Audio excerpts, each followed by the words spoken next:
That's just what's so good about working with a coach.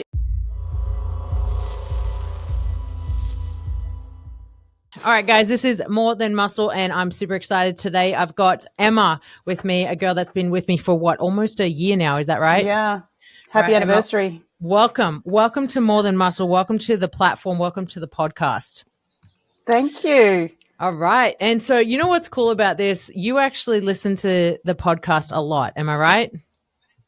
Yeah, you can't ship this stuff quick enough for me. Like, this is so weird that I listen to you every Friday here in New Zealand. That's when the episode drops, and I'm always on it, listening to it, taking notes. So yeah, I'll listen to my own recording next time. That's awesome. Yes, I love this. Well, this is going to come out like next week. So I do these episodes really, really quick. I record, I post. I don't, we don't mess around over here. So we're going to jump straight into it. One, I want to just kind of share with people a little bit more about you. Where you're at, what you're doing, things like that, because you're part of something pretty massive right now. And I really want to share that one, make sure that people understand, as much as they can about you. So give us like a pretty brief, I guess, quick little update on who you are, what you do, and what makes you kind of different.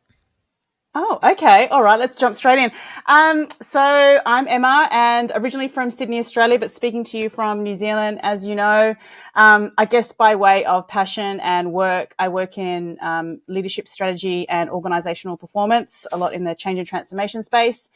Powerlifter, newbie high roxer, mama of one, also a dairy farmer. So a little bit of like everything in life, I suppose, like most people.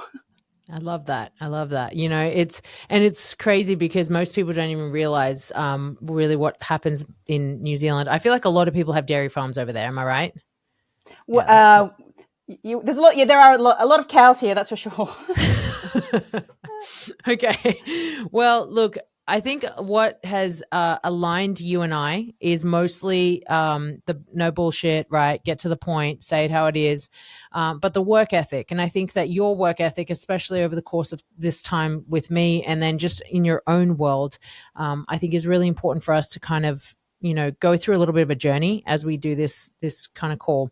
So first we're going to talk about the breaking point, because it took you a while to actually reach out. And so, and I always remember that because I'm like, remember the first time we had our call and you're like, it's taken me a while to reach out. And I'm like, why did it take you so long? What's up with that?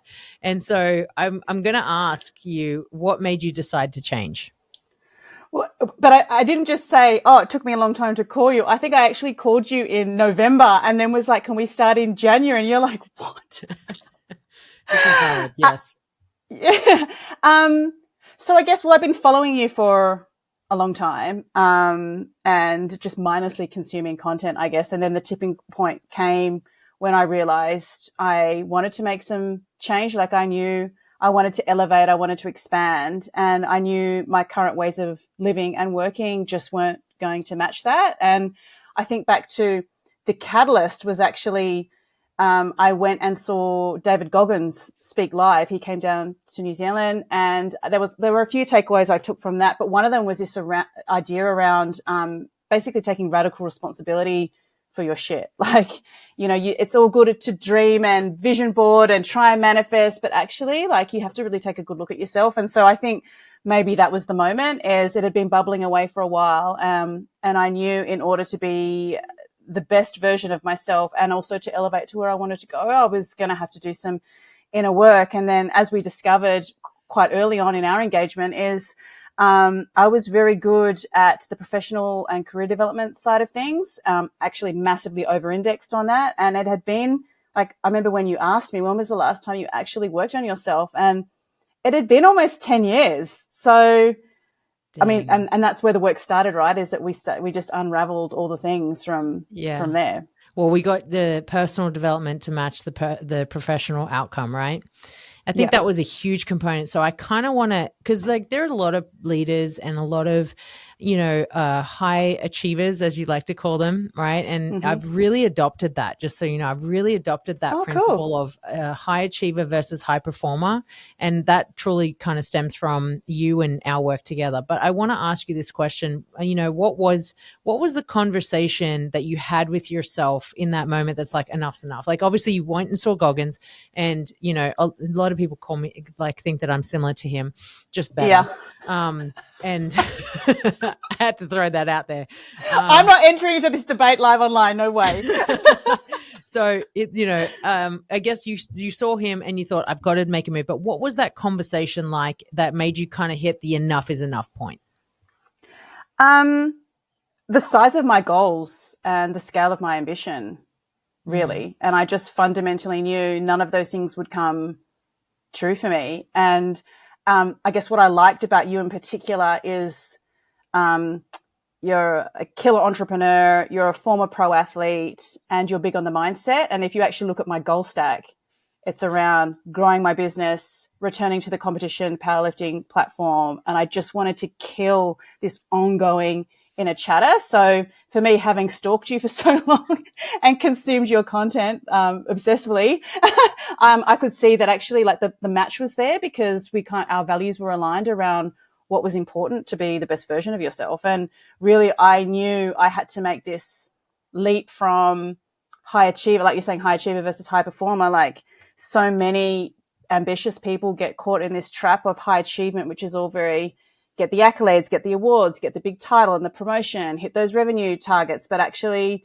you don't have those sustainable systems and processes in the background to be thriving and vital as you go about that. So high performance is more about that bringing that real athlete's mindset to good nutrition, sleep, like I remember you very early on, it was definitely within the first fortnight, effectively doing an energy audit on my life. And the beginning of my day, she was a bit ropey, admittedly, but basically you discovered at 5:01, basically my shit just fell apart. And of course your next day starts the night before. So it was just this compounding thing. And so even like we had quick wins together because you helped me establish like those bookends of the day, and like those rituals I've held on to for a year and have been incredible. And I think my husband came and knocked on the door during one of our sync calls and wanted to come and introduce himself to you because like it's not just you that does the work. Like there's a ripple effect. Like it changed. Our house is just a freaking Zen garden. Like whereas previously it was just a chaotic mess. But, my daughter, like her routine was better, gyms, like for our whole family. And I just, how grateful I am for that. That's just incredible. I appreciate that. I really do. So, I mean, I've definitely watched and I've witnessed all of the changes that you've been implementing and also the ripple effect. And I'm going to go to that, but I want to kind of get clear, like, where were you at then? Like, and let's go a little bit more deeper, like physically, mentally, and emotionally. Where were you before we started? I guess mentally full of self-doubt. I normally operated from quite a place of clarity and certainty, but I noticed a lot of inner chatter, self-doubt, and physically that was translating into fatigue, but also this weird tension of restlessness, like wanting to go but not knowing where or why. And so that frazzledness for me was just ended up showing up a little bit like apathy, like you're just trying to do all the things, but actually it's not yielding any result. And I guess maybe it was that emerging sense of helplessness, which I just hated. And I just wanted out from that. Yeah. That's so fair. Well, the evolution of that, right, comes as you implement action and as you do things. So I guess now we got to talk a little bit more about the nutrition, the training, all the things that then you started to shift gears into. And especially like obviously habits are everything and habits kind of dictate a lot of the outcome. So tell us like, how did you transition from not necessarily caring about the small stuff because you're so worried about the big stuff. Then you started kind of going, I've got to start to take care of, how I feel my body, right? Like how I treat myself from sleep to, stress management all the way to thing. And you're in that field anyway. So tell me a little bit more about, I guess, your mindset now around food, discipline, and your body now versus before.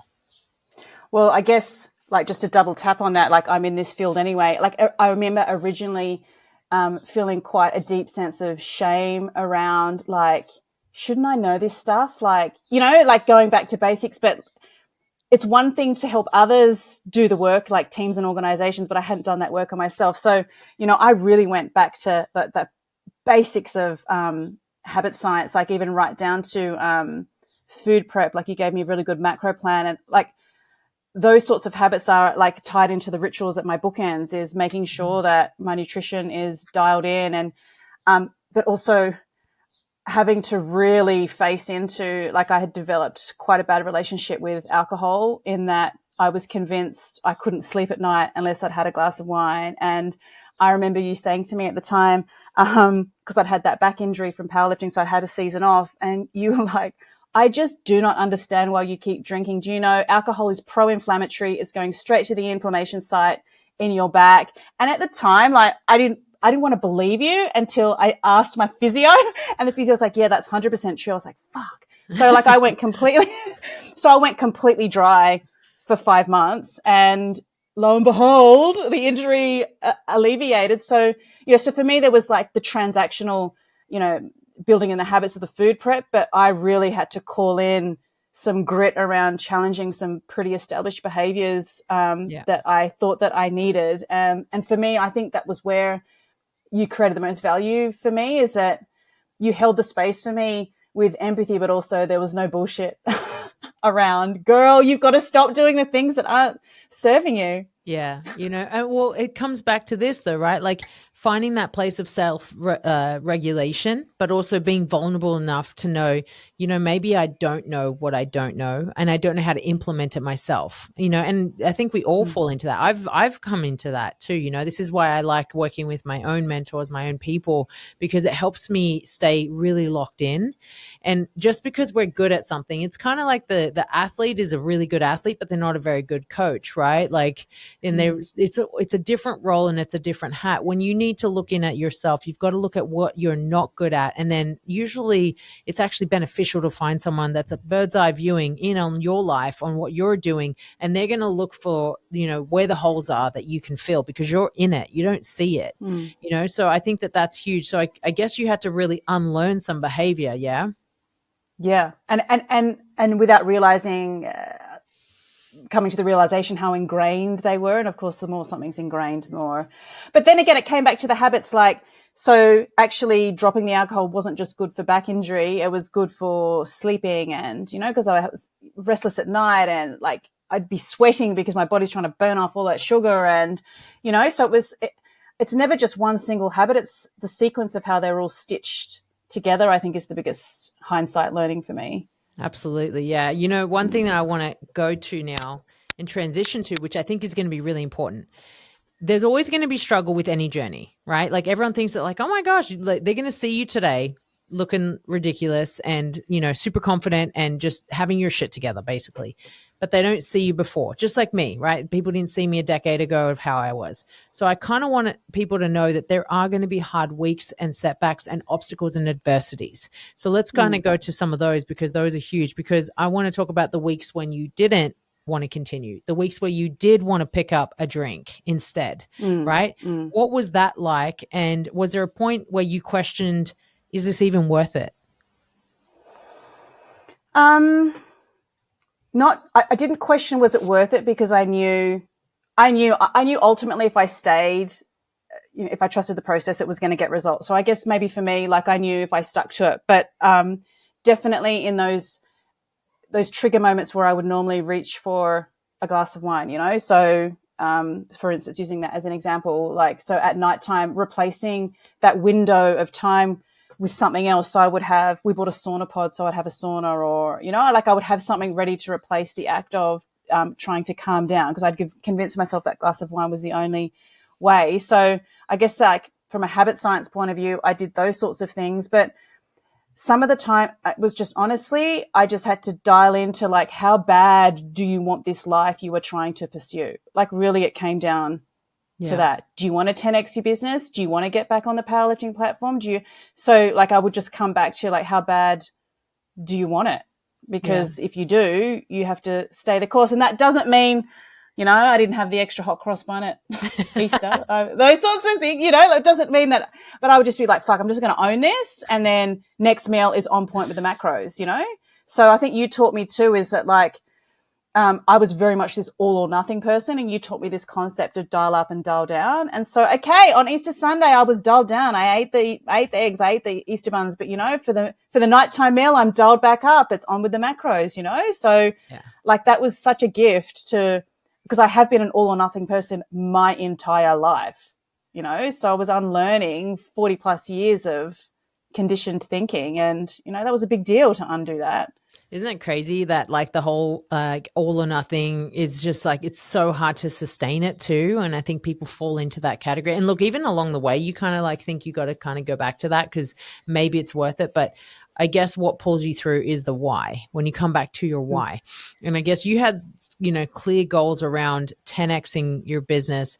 And I want to go to how your personal development helped you do that, because it really did. But I really want to first, before we do this, I want to go beyond the business, but more so to family. You kind of mentioned, when I remember when your husband walked into the room, and I still remember just like every time I hear about him or stories around him, it seems like just everything in your life has amplified from the relationships that you have, but also in how you handle people in your life. So tell me about more about that. What's something that's improved in your life that you didn't expect when you started?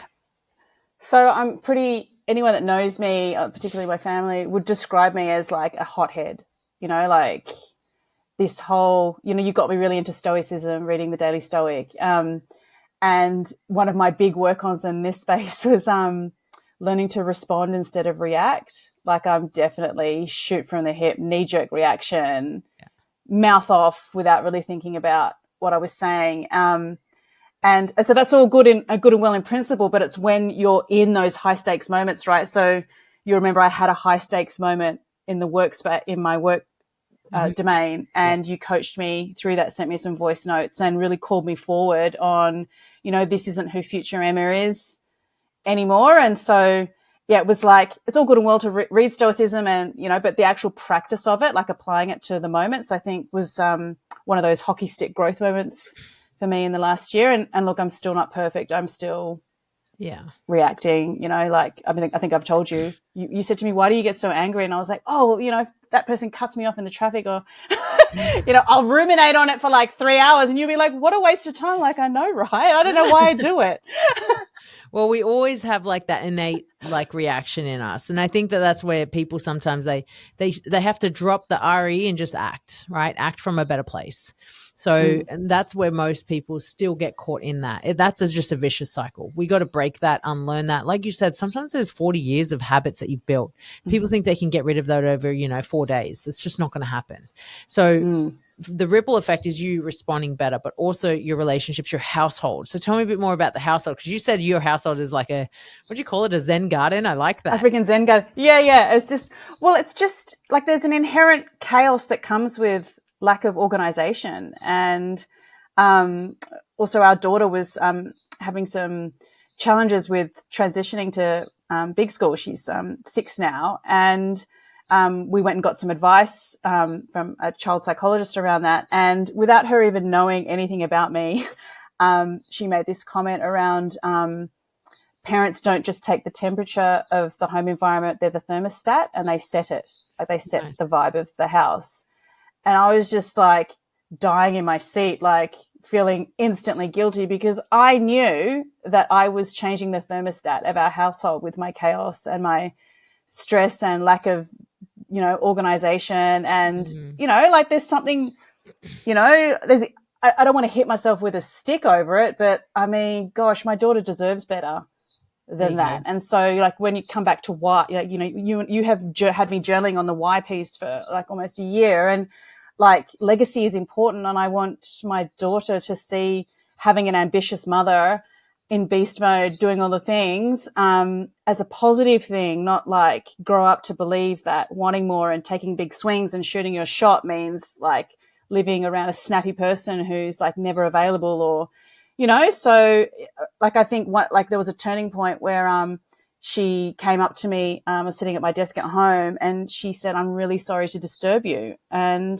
I instantly felt teary, because gosh. Like I had built this home environment where, and it wasn't even like inside work hours. Like if it was inside work hours, fair enough. And lovely manners, by the way, because that took a long time to coach. But yeah, that really is. She's like admin status right there. But it was 6:30 at night or something like that. And so I just realized, like, if not for myself, for my family. And fortunately I'm married to somebody who is as equally as ambitious as I am, and also believes in quality health and thriving through your big goal to get towards your big goals, not like limping towards the finish line, you know, at the end of every year. So yeah, it was just a great growth moment for all of us, really. I love that. I'm going to ask you this question because like how like now, right, you look back at you almost a year ago, right? And I always tell people a true transformation really does take at least a year, at least, but people want it quick. But if you could go back to the woman that who started this journey, right, a year ago, what would you tell her? Well, first of all, I think when we first spoke, I thought it was going to be like, because I'm a coach, you know, and I know all this, I thought we'd do it 3 months and then I'd be like healed. So like I would go back and I'd say, Emma, this is like you're committing to a year. Like you just have to accept that and just strap in and like lean in and just go for it. But also equally, I was proud of myself that I started in the November, because remember I was trying to delay it to the January, and after I finished this last project, just after Christmas, just so I can enjoy my summer. And you even said to me, what's to say that you're not going to enjoy your summer because if we start working together? And I was like, yeah, she's got a point. So I would go back in time and say, lean in, be in it for the journey, and stop procrastinating. Have you been a procrastinator in the past? With some things, yeah. Yeah. Yeah. And I guess like, because change is also scary, right? And change, you know that there's going to be things that you may need to change in order for you to grow. So what was it that you wanted to kind of hold off on? Like, what did you think that was going to happen that you were like, oh, I just still want to enjoy it? Was it like, I just want to be able to eat the food, I want to be able to do whatever I want to do and not have to answer anyone? What was it? Well, of course. And also I've consumed all your content, so I knew what a beast you were.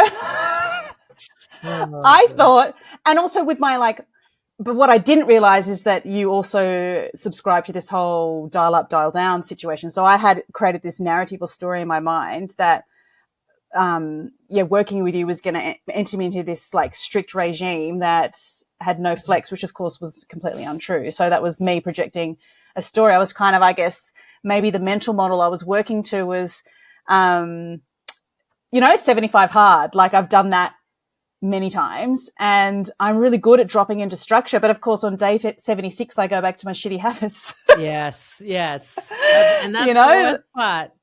Yeah. We need something to stick. We need something to stick. This is why I love just being super boring. And I'm like, yeah, if you want like hardcore high, the latest flex and the latest fad, then you're not going to find that here.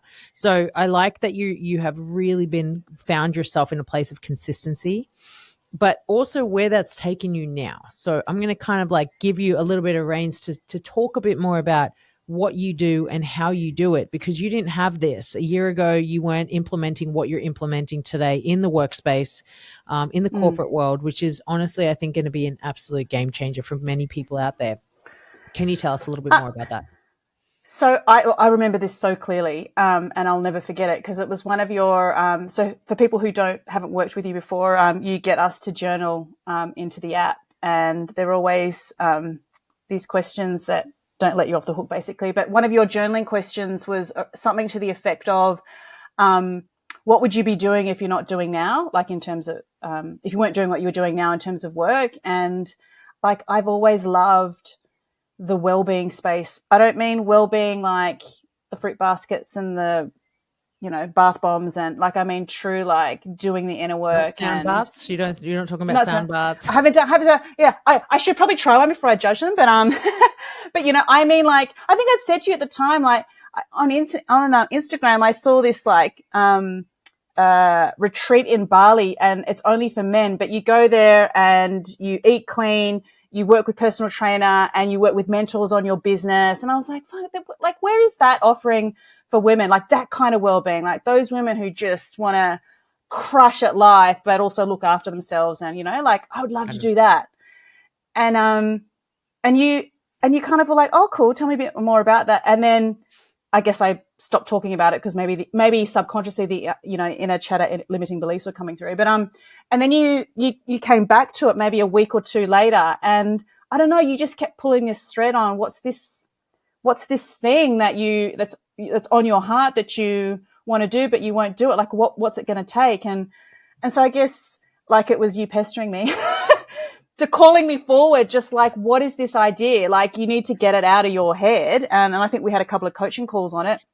And so I think it was April. I created a bit of a prototype, which I started to test. And now I'm halfway through the pilot. I've got an AI app to help coach people to be more high performing as opposed to high achieving, and just to come at their ambition in a more regulated sort of way. And so, that's just what's so good about working with a coach, is that constant calling forward and that inquiry around, okay, so why aren't you moving this idea forward? Why aren't you? And I think I gave you like a whole list of reasons why I shouldn't move the I'm pretty the sure idea you forward. sent me a document as to why not now. Like why I could, why I couldn't. And I was like, the list of why you couldn't was longer than the list of why I could. I remember that. I probably have that saved somewhere. Yeah. And like that would have felt totally legit to me. But then also I came over to LA and watched you talk at BK Live. You're amazing. But also I was actually in a room full of people who cared about that stuff. Like, people who care about, like, so my whole program that I'm piloting is this intersection between high performance and well-being, like that space in between, and how you cultivate that. And I guess maybe that was also like, you have to put yourself in the right, I mean, you already told me this, put yourself in the right rooms. Like, you need to be around people, like Tony Robbins says, stand on the shoulder of giants that went before you. Like, so for me, being around you in your proximity and your tribe and your people, like, proved to me, oh, actually, this is something people care about, and I just got a bit of a confidence boost, but also inspo for like, oh, how could I translate this into something that organizations would find really valuable? Yes, absolutely. And I love that you're doing this, because I do find that so many people, they just get so wiped. And this is why I like the high achiever. I really do. I like the high achieving person. Doesn't matter who they are, what they're doing. I like them because I know they have this internal driving factor in them, and they have like so much untapped potential. But if they, as soon as they transition into a high performer, they become someone that's like all about potential. Like, how do I get that untrapped? Like I want to work on that. And all of this energy that I hold on to, that I don't know how to even access it. And I think that you've really uncovered that with what you're doing, which I think is huge. And for me, I'm always looking for what's the potential in someone. How can I bring them to their highest level, right? The 10.0. And I think that many times people think that they have to sacrifice a lot. Have you really had to sacrifice that much since being with me? No, I wouldn't say. That's just not even been a thing at all. Yeah. Isn't that crazy that we think that we have to like completely like, lose fun? We have to not have fun. Yeah. And it's like so inaccurate in the minds of these people. Yeah. So I guess what would be your advice to someone that, one, lives in an all or nothing mindset, that then thinks that in order for them to get to their 10.0, they've got to like do too many things, too many sacrifices, or they've got to like change their perspective on things? What would you say to that person? Yeah, I guess like if they're talking in that language around sacrifice, I think that's probably a smoke signal that you probably do need to give up. There's probably some things you really need to call yourself out on. But like, I would substitute the word sacrifice for compromise and maybe some trade-offs, even if like temporary ones. So in the knowledge that it became obvious, when you spotlighted like where I was getting energy leaks in my day, like knowing that my evenings were falling apart, that meant clearing the schedule. That meant not watching Netflix. It meant, maybe not going out for dinner because being around alcohol wasn't a good choice for me right now. Like, so maybe there's some temporary trade-offs, but I wouldn't refer to them as sacrifices, because it's a stepping stone to, getting to that future version of yourself. So, but maybe if people are viewing it as sacrifice, that's really like a signal that you probably need to explore why you feel like that, because it might have been a little bit like, oh man, I need that glass of wine at the end of the night to calm down. Or that might feel like a sacrifice, but for me, it was a trade-off. It was a trade-off to feel well and healthy and sleep better and, all of those sorts of things, reduce my inflammation in my back. And, so I guess it's it's being prepared to do that self-inquiry. And that's where the journaling is so good, and the daily stoic and things like that.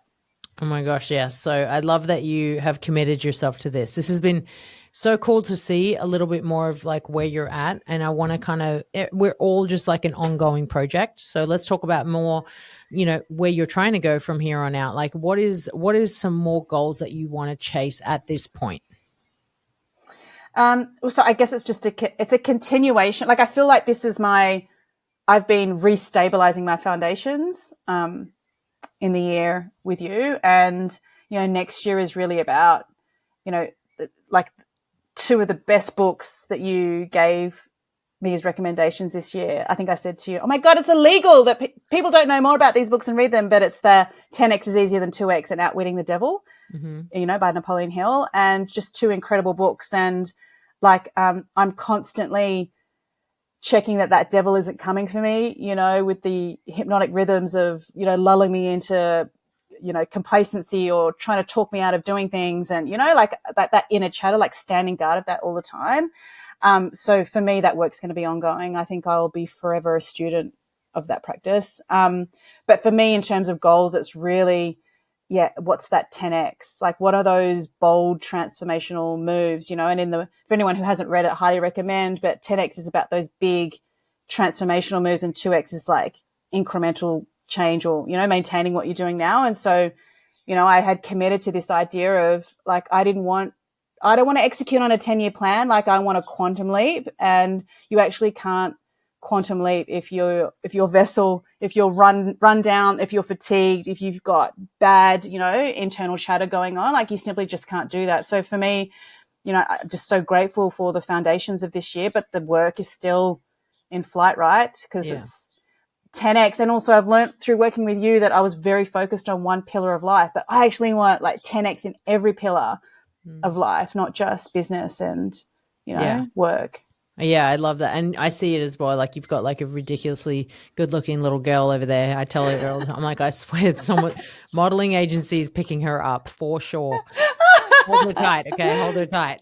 So, yeah, I will. I do. All right. Let's talk about how people can find you. Okay. There's two things. I know that you've got your website and I've recently been subscribing to that because it's been really cool, but also they can find you on, I'm not sure if you're big on LinkedIn. I think you're probably bigger on LinkedIn than you are on social media. So how can people find you? Yeah. So I'm Emma Kirkman on LinkedIn. I don't think there's many others on there. And then on Instagram, scaled_ambition is where you can find me, which is where I'm creating this movement for all my fellow high-performing sisters out there who want to squeeze every ounce of juice out of life, but don't want to turn their nervous systems into dust. I love in the process. that. So yeah. Yes. Oh my gosh, that is awesome. Yeah. However you want to connect with you, I just want to encourage people to do that because your energy is very contagious. I've definitely been around it, and for anyone that's listening to this, if you've been following me, Emma was actually in my content back in July. Was it July? I don't even know when it was. When did you come here? May. Okay. Yeah. Similar. Yeah, so you came there. Oh, yeah. May, June. Yeah. So anyways, we went hiking. We did the Hollywood hike, sign hike, and we're like, Loved don't worry, it. we don't need water. Water's for lame people. 4 hours later, we're like thirsty. I remember like we were thirsty. And I said to you, I can't bend my hands. Remember my hands they were really like swollen. I was like, this is not good coaching. I just want everyone to know that sometimes I just turn off the coaching and I do not give a fuck. I'm like, whatever. That's basically what happened that day. I felt really bad. I was like, oh, I should probably get you some water. This poor New Zealander. Oh, in the big land. So anyways, it was a great hike. We had a great hike. I loved it. And a great conversation as well. So anytime I get to meet, I'm actually meeting a client in person tomorrow, but anytime I get the opportunity to meet a client in person, I will. But this conversation is honestly what keeps it very real, very raw. Everyone that I work with is honestly like just high level, just awesome human beings, you being obviously one of the key ones there. And I really appreciate just the effort that you go to and every single day that you pour into yourself. Because when you pour into you, you're also pouring to what we have built. So I'm super grateful. I hope this has been helpful for people. And I really hope that people can grab this and do something with it. And I always close off my podcast the exact same way. Okay. So thank you so much for being here. I appreciate it. Is there any final words that you can provide for us? No, except that we're coming into the end of the year. And so now is like an awesome time to be like reflecting and thinking about, how can you have the best 2026 ever. So I hope everybody closes out their year strong and is as fired up as I am for the new year. For sure. And even though this time of the year can bring some fears, you have to remember, guys, that everything you want is on the other side of fear. So make a move, take action, because you're one decision away from a completely different life. Thank you.